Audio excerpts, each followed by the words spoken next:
Morning everyone, তোমাদেরকে সবাইকে স্বাগত জানাচ্ছি পোখরা থেকে। তোমরা যারা লাস্ট এপিসোডগুলো আমাদের দেখছিলে, যারা এই পুরো ট্রাভেল সিরিজটার সাথে যুক্ত আছো, তারা তো জানো আমরা এই পোখরার আগে রুবি ভ্যালি সার্কিট কমপ্লিট করেছি, পাংসাংলা পাস গেছি আমরা, ওখান থেকে বেরিয়ে এসে তারপর আমরা মানাং কমপ্লিট করেছি। আর কালকে মানাং থেকে আমরা ডাইরেক্ট জার্নি করে পুরো রাইড করে এসে পৌঁছেছিলাম পোখরাতে রাত্রির বেলা। এসে আমরা লেক সাইডেই এই রুমটা নিয়ে নিয়েছি, 1200 টাকার রুমটা নিয়েছে, নেপালি টাকায় 1200 টাকা। খুব ভালো, দেখো বেরোলেই পুরো লেকের ভিউ। এখন আমাদের প্রথম কাজ হচ্ছে, আমরা এখান থেকে রেডি হয়ে গেছি দেখতে পাচ্ছি, বেরিয়ে আমরা পারমিট অফিসে যাচ্ছি। এবারে কিন্তু আমাদের মানাং সার্কিটের পরের সার্কিট হচ্ছে মুক্তিনাথ। আমরা মাস্তাং যেতে চলেছি কাল থেকে, তো আমাদের তার জন্য আবার পারমিট বানাতে হবে। অন্নপূর্ণা কনজারভেশন এরিয়াতে ঢোকার জন্য যেরকম মান্নাঙে আমাদের পারমিট বানাতে হয়েছিল, সেরকম কিন্তু পোখরা থেকে আমাদের মুক্তিনাথের জন্য পারমিট বানাতে হবে। প্লাস আমাদের আজকের দিনটাই হচ্ছে লাস্ট ভানসারের জন্য, বাইকের ভানসার আজকে শেষ হয়ে যাচ্ছে, তো ভানসারটাও রিনিউ করানোর আছে। পোখরা থেকে রিনিউ হয় সেটাও তোমাদের দেখিয়ে দেবো কিরম কি প্রসেস, কারণ খুব একটা হয়তো তোমরা ভিডিওতে এটা দেখতে পারো না, সবাই সিঙ্গেল সার্কিট করে তো 10 দিনে হয়ে যায়, তাদের আর রিনিউ করার দরকার পড়ে না। কিন্তু আমাদের যেহেতু প্ল্যানটা অনেকটা বড় ছিল তোমরা জানো, তো আমাদের এবার রিনিউ করতে হবে, তো সেটাও তোমাদের সাথে শেয়ার করব। তো একেবারে বেরোনো যাক। মইনাকদা, আজকে তাহলে কি প্ল্যান নর্মাল? আজকে প্রথমে এখন যাব হচ্ছে তোর পারমিট অফিসে গিয়ে লোয়ার মাস্টাংয়ের 2 রকম পারমিট হয়, সেই পারমিটটা নেব। আচ্ছা, তারপর যাব তোর ট্যুরিজম ডিপার্টমেন্টের এখানে, ওই ইমিগ্রেশনের একখানা অফিস আছে, ওখানে গিয়ে ভানসার রিনিউ করব 4 দিন মেবি, মুক্তিনাথটা কভার করার জন্য। আর তারপর যাব ধর এখান থেকে দেখাতে পারবি শান্তি স্তূপা যাব, দেখা যাচ্ছে কি? হ্যাঁ, দেখা যাচ্ছে। শান্তি স্তূপার আগে আরেকটা জায়গা আছে, শিব স্ট্যাচু আছে একটা বিশাল বড়, সেখানটা যাব। তারপর এদিক ওদিক পোখরা একটুখানি বিকেলে সময় কাটাবো, দেখা যাক তারপর কি আস্তে আস্তে। ভেতর থেকে তো তোমাদের রুমটা দেখালাম, এটা ছিল। বাইরে থেকে দেখো এই হোটেলটা, হোটেল লেক 11, ঘোরালেই সামনে ফেওয়া লেক, আর একদম মেন রাস্তায় দেখতে পাচ্ছ। এখন আমরা রেডি হয়ে গেছি আর বেরোতে চলেছি। ফার্স্ট যাব আমরা পারমিট অফিসে, সেখান থেকে ভানসারটাও আমরা রিনিউ করাবো, প্লাস মুক্তিনাথের পারমিট বের করবো, তোমাদের সব ডিটেলসে জানাবো কী কী লাগছে না লাগছে।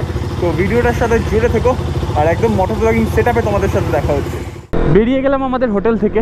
এখানে দেখো এই সাইডটায় প্রচুর কিন্তু তোমরা হোটেল পেয়ে যাবে। কালকে আমরা রাত্রিরে এসে বেশি হোটেল পাইনি অ্যাভেলেবেল, মানে যেগুলো পাচ্ছিলাম প্রচুর কস্ট চাইছিল, 2200-2500 এরম করে ভাড়া চাইছিল। লাস্ট যাচ্ছিল সব 1700-1800।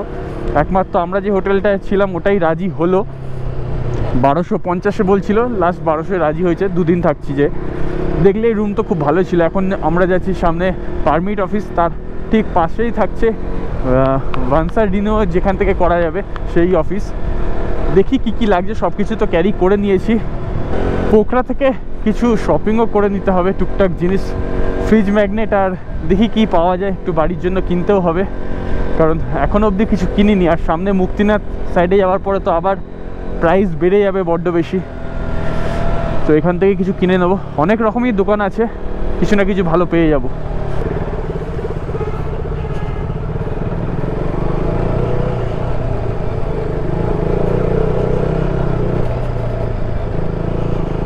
এই ডান দিকে এটা ছিল মুক্তিনাথের পারমিট অফিস, কিন্তু এইখান থেকে বললো যে পোখরা থেকে নাকি আমাদের ভানসার রিনিউ হবে না, কিন্তু আমার খোঁজ নেওয়া আছে ভানসার রিনিউ হয়। তো আমাদের একটু যেতে হবে পৃথ্বী চকের দিকে। পারমিট অফিস থেকে আমাদের বলা হয়েছিল যাতায়াত অফিস থেকে আমাদের ভানসার রিনিউ হয়ে যায়, কিন্তু ওখানে পৌঁছানোর পর তারা আমাদের ভানসার রিনিউ করে না, আমাদের বলে বর্ডার থেকেই করাতে হবে, আর কোনো রকমের সেটা আনিয়ে নিতে হবে। আর তাদের যাতায়াতের ব্যাপারে জিজ্ঞেস করতে তারাও কিন্তু বলে যে 2 হুইলারের জন্য কিন্তু কোনো যাতায়াত লাগে না। আর স্যার उसके साथ क्या यातायात भी लगेगा या यातायात नहीं लगेगा? बाइक के लिए आपको 4 दिनों तो यातायात नहीं लगेगा, आपको यातायात नहीं लगता ना? नहीं लगेगा। ओके, ठीक है। जो होगा आपका 4 दिन का वैलिडिटी का, मतलब मतलब सिर्फ भानसर से ही हो जाएगा? भानसर हम लोग सिर्फ प्रिंट करके रखेंगे, हो जाएगा? आज हम लोग का भानसर लास्ट है, आज लास्ट है, तो हम लोग का और 4 दिन लगेगा, क्योंकि हम लोग कल या तो फिर भानसर होके फिर बढ़ा के आ जाएंगे। वही देखिएगा, फिर से हम लोग जाना होगा, फिर आना होगा, एक फालतू का 2 दिन एक्स्ट्रा चला जाएगा। जो बोला वो कॉन्टैक्ट नंबर है, वो कॉन्टैक्ट नंबर से वहाँ पे अगर एजेंट को हम लोग फोन करके बोले कि एग्जैक्टली, अगर वो बना के अगर किसी भी माध्यम से फाइबर वगैरह से दे देगा तो हो गया। हाँ, मतलब इसमें ये पुराना है, हमें बड़ा आगे ये दे दिया, बल्कि दोनों मिला के लिख दीजिए। अच्छा, मतलब वो हम लोग फोन में पीडीएफ रखेंगे और जैसे भी उसको प्रूफ करना है ना। हाँ, मतलब अगर हम लोग उसका प्रिंट आउट रखें तो कोई पुलिस वाला कोई नहीं, करेगा? जब देंगे तो क्या वो जो हम लोग के पास कॉपी रहेगा, पुलिस वाला अगर बोलेगा कि ओरिजिनल नहीं है, लेकिन वो नंबर मिलाएगा तो सिस्टम से मिल जाएगा ना। Okay thank you. একটা প্রবলেম হয়ে গেছে বন্ধুরা, সেটা হলো আমাদের নিচে ইমিগ্রেশন অফিস থেকে তো বলছে পোখরার এই যাতায়াত অফিস থেকে বানসা রিনিউ হয়ে যাবে। এইখানে যাই না কেন মনে হচ্ছে ইচ্ছা করে করছে না বা কিছু। হেল্প ডেস্ক কাউন্টারে বলছে যে এত নম্বর কাউন্টারে যাও হবে, ওখানে যাচ্ছি বলছে হবে না, এখন এটা বন্ধ হয়ে গেছে, তোমাদের বর্ডারেই যেতে হবে। জানি না কেন কি প্রবলেম হচ্ছে। তো এখান থেকে তো আমাদের ওরকম হলো না, তোমাদের সাথে তো সব শেয়ার করবই, দেখতে থাকো কি হয় না হয়। নাহলে আমাদের আবার অন্য প্ল্যান কিছু ভাবতে হবে। আজকে রাত্রিরেই আমাদের তাহলে বেরিয়ে যেতে হবে নেপাল ছেড়ে। আজকেই আমাদের শেষ দিন নেপালের এই বানসারের। তো আজকে রাত অবধি আমাদের কাছে টাইম আছে যা করার।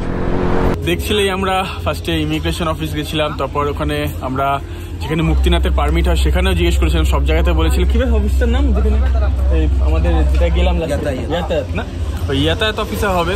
যাতায়াত অফিসে গেলাম, মানে ওদের কথাবার্তা শুনেও হয়তো মনে হচ্ছিল যে ইচ্ছা করে করছে না বা কিছু।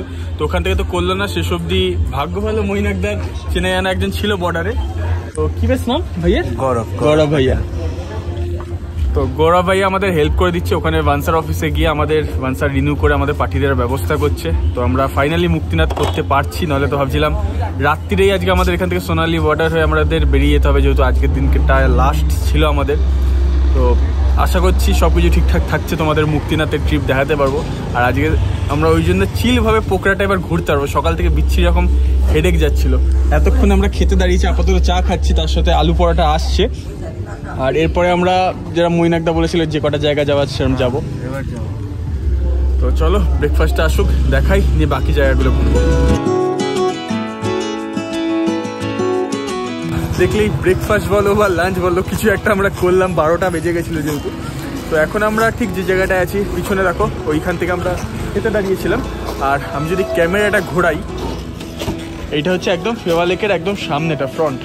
আর এখান থেকে হেঁটে কিন্তু পুরো ওই সাইডে যাওয়া যায়, একটা পুরো রাস্তা করা আছে। আমাদের হোটেল যতটা সাইড বলতে পারো, আমাদের হোটেলটা ঠিক তোমাদের দেখাচ্ছি। ওই দিকটা যদি জুম করি আমি, দাঁড়াও একটু এই জায়গাটা ক্রস করে নিই, যদি এখানটা আমি জুম করি দেখো এই জায়গাটা হচ্ছে আমাদের হোটেল।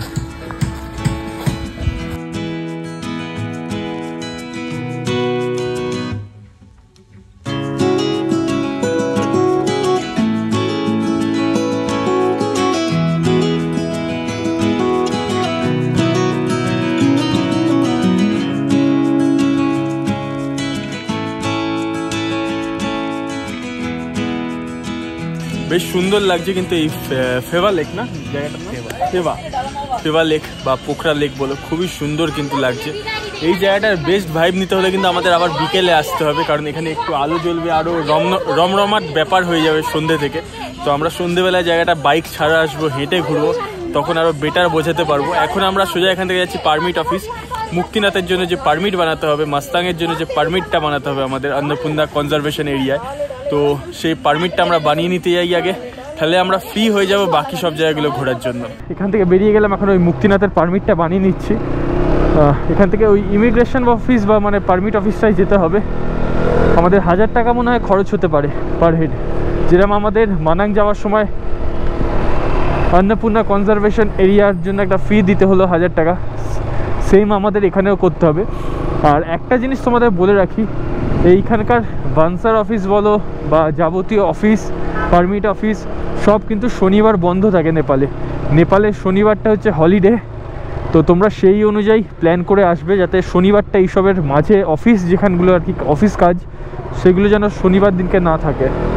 এটা হচ্ছে পারমিট অফিস, আমরা এসে গেছিলাম অনেকক্ষণ আগেই, নিয়ে পারমিট আমাদের বানানো হয়েও গেছে।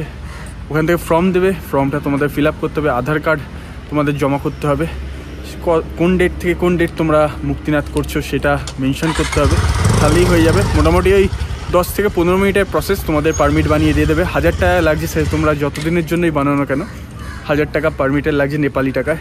খুবই সহজ, তবে 2 কপি ফটো লাগবে। তোমরা এই মানে মানাঙের জন্য দেখেছিলে ফটো লাগছে না, কিন্তু এই মুক্তিনাথের জন্য তোমাদের ফটো লাগবে। যদি ফটো তোমরা ক্যারি না করো অসুবিধা নেই, এখানে ফটো তোলার ব্যবস্থাও আছে। যেখানেও ঠিক অফিসের পাশে এখানে অনেক বাইক কিন্তু দাঁড়িয়ে আছে দেখতে পাচ্ছ, সব পারমিটের জন্য। এখান থেকে মানাঙের পারমিটও হয়ে যায় আর মাস্তাংয়ের পারমিটও হয়ে যায়, আপার মাস্তাংয়েরও পারমিট হয়ে যায়, কিন্তু আমরা আপার মাস্তাং করতে পারবো না, প্রচুর কস্টলি। তো এখন আমরা যেহেতু পারমিট হয়ে গেছে, রিল্যাক্স হয়ে গেছি, এবার আমরা সামনের ভিউ স্পটগুলো দেখতে চলেছি। নেপালের টাইম অনুযায়ী এখন প্রায় 2টো বাজতে চললো। আমরা এবার যাচ্ছি একটা বাইক মেকানিকের কাছে। চেনটা একটু টাইট দিয়ে নেবো, চেনটা নিজেদের আর ক্লিন করতে ভালো লাগছে না, এখানেই ওয়াশ করিয়ে নেবো, নিয়ে লিউব করিয়ে নেবো, নিয়ে পিস পাগোড়া দেখবো পোখরায়। তার সাথে সাথে দেখবো এখানে একটা শিব মন্দির আছে খুব সুন্দর, ওপর থেকে পোখরা টাউনটা খুব সুন্দর লাগে, সেগুলো সব তোমাদের সাথে শেয়ার করব। পোখরার যে পিস পাগোড়াটা তোমাদের সকালে দেখিয়েছিলাম, দেখেছিলে পাহাড়ের একটু ওপর দিকে রয়েছে, তো সেখানেই যাচ্ছি আমরা। একটু আপিলে ওঠা শুরু করে দিয়েছি এখন। মোটামুটি এখান থেকে ওই 14 কিলোমিটারের ভেতরে সব কিছু রয়েছে, ওই শিবের মূর্তি বলো, পিস পাগোড়া বলো, সব এই সেম রুটেই পড়ছে। তো আগে আমরা যেটা পড়বে সেটাই দেখবো, ঠিক জানি না কোনটা আগে পড়বে। তো তোমাদের সাথে তো গিয়ে শেয়ার করব, আর ড্রোন শট নেওয়ার অবশ্যই চেষ্টা করব।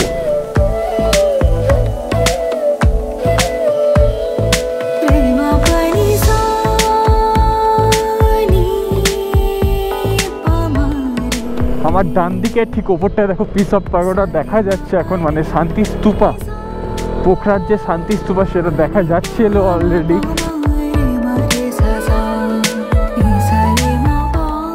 যে বিশাল শিব মূর্তির কথা আমি বলছিলাম, দেখো সেটা অলরেডি আমরা দেখতে পাওয়া শুরু করে দিয়েছি। এই রাস্তায় যেতেই নিচে পোখরা সিটির এত সুন্দর একটা ভিউ আসছে, ওই জন্য না দাঁড়িয়ে পারলাম না। খুবই সুন্দর লাগছে দেখো এই শহরটাকে, পোখরা। আর নিচে তো এটা ফেওয়া লেক, বুঝতেই পারছো, খুবই সুন্দর লাগছে। ভেবেছিলাম এখান থেকে ড্রোন শট নেব, ড্রোনটা বেরও করলাম, কিন্তু যেহেতু সামনে পোখরা এয়ারপোর্ট, ড্রোন কিছুতে উঠলো না, রেস্ট্রিক্টেড এরিয়া দেখিয়ে যাচ্ছে, টেক অফ করতেই দিচ্ছে না। তো এখান থেকে তোমাদের এই জন্য ফোনেই ভিউটা দেখাচ্ছি, নিয়ে সামনের দিকটা এগোতে শুরু করব। ইচ্ছা আছে অন্তত শিব মন্দিরের ওখানটায় গিয়ে অন্তত একটা ড্রোন শট নেওয়ার, দেখা যাক হয় কি না। তোমরা দেখে বলো এই ভিউটা তোমাদের কেমন লাগলো, পোখরা সিটি এই ওপর থেকে কেমন লাগছে।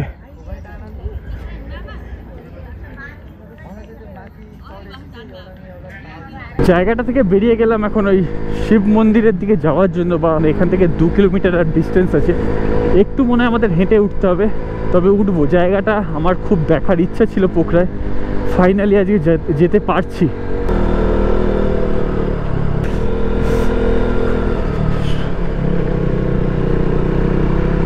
চলে এসেছি শিব মন্দিরের কাছে।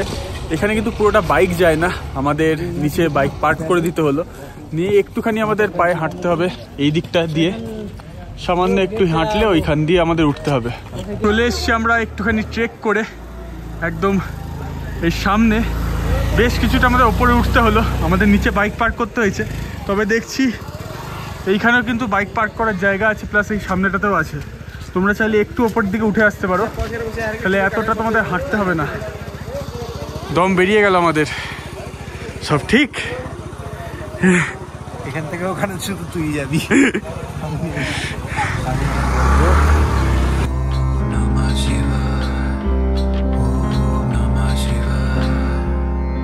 তোমাদের যেটা বলছিলাম, দেখো ঠিক এই ভেতরটাতেই পার্কিংয়ের জায়গা আছে, তোমরা বেকার এতটা হাঁটবে না, উপরে পুরো চলে আসবে, তোমাদের বেশি সুবিধা হবে। দেখো খুব সুন্দর কিন্তু লাগছে এই জায়গাটা।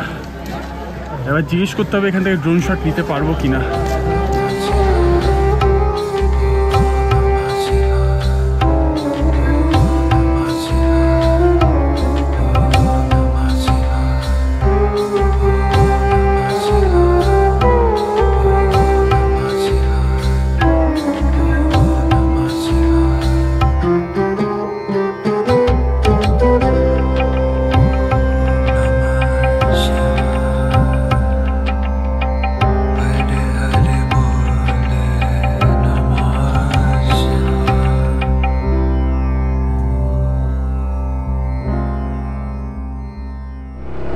তোমাদের এই জায়গাটা কেমন লাগলো অবশ্যই কিন্তু কমেন্ট করে জানিও।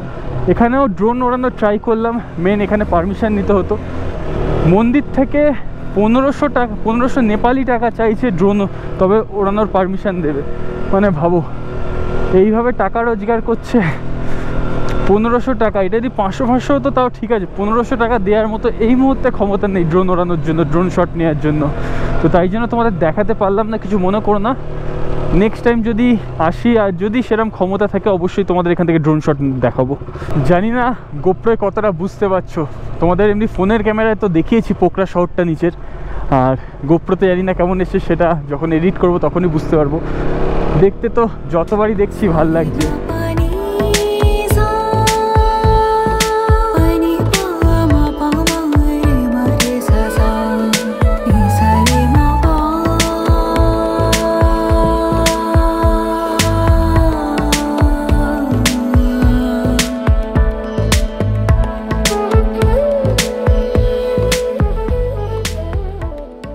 এই গ্যারেজ থেকে আমরা গাড়ির টুকটাক যে কাজগুলো সেগুলো করে বেরোলাম। এই ভাইয়া হেল্প করে দিয়েছে, থ্যাংক ইউ भैया। तो আমি তোমাদের দেখিয়ে দিচ্ছি দাও স্ক্রিনে पूरा गैरेज का नंबर दिया থাকছে। आपका नंबर थोड़ा बोल दीजिए अगर किसी को कॉल करना होगा तो। 980-967-284। ओके भैया। भैया आपका नाम?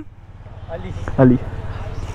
तो তোমরা যদি আসো একদম পোখরা যেখান থেকে এই शिव मंदिर दिखे जाए সেই रास्ते।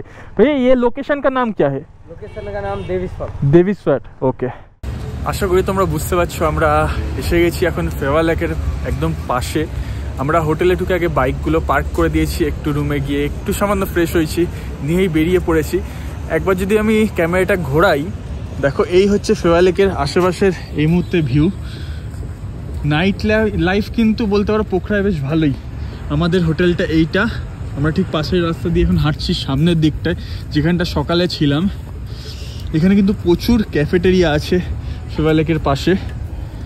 আর জানি না এখন লেকটা কতটা কি তোমরা বুঝতে পারছো, ভালোই লাগছে।